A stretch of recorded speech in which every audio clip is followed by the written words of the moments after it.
Donc bonjour, je m'appelle Mathieu Delamotte, je suis médiateur à la batterie d'Asville et je suis notamment chargé des collections de...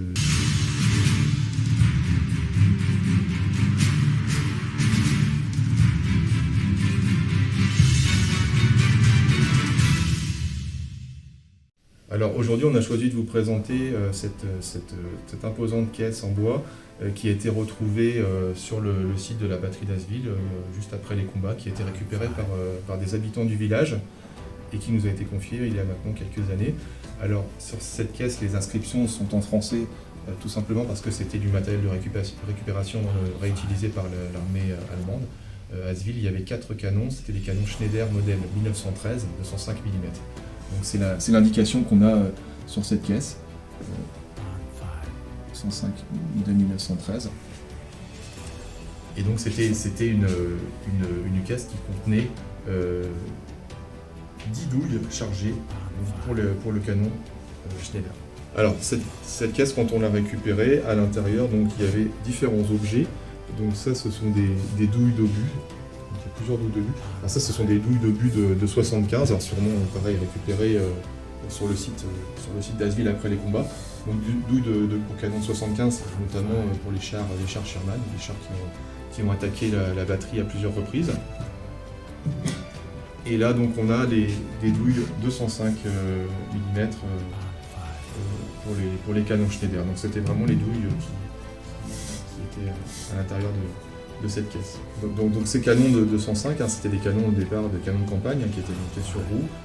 Les Allemands ont démonté les roues et les ont installés sur des espèces de plots qui étaient boulonnés dans les chambres de tir des casemates et qui permettaient aux canons de s'orienter dans différentes directions. Donc ils ont vraiment adapté le matériel à leur casemate. Il faut imaginer qu'il y avait quand même beaucoup de matériel de récupération. Sur ce mur de l'Atlantique, il y avait des canons de toute nationalité, des armes de toute nationalité. À Asville, il y avait beaucoup de fusils Lebel de 14-18 qui équipaient les soldats allemands. C'était pas, entre guillemets, une armée d'élite qui était utilisée pour ce mur de l'Atlantique, puisque Hitler réservait ses meilleurs soldats pour le front de l'Est, pour la Russie. Et donc, on avait surtout sur ce mur de l'Atlantique des soldats qui étaient bien souvent âgés, qui étaient pères de famille, qui n'étaient pas très motivés par la guerre, ou des soldats très jeunes. Le plus jeune de la batterie d'Asville avait 19 ans. Et c'est des soldats qui n'avaient aucune expérience et qui ont été vraiment terrorisés quand le débarquement a commencé.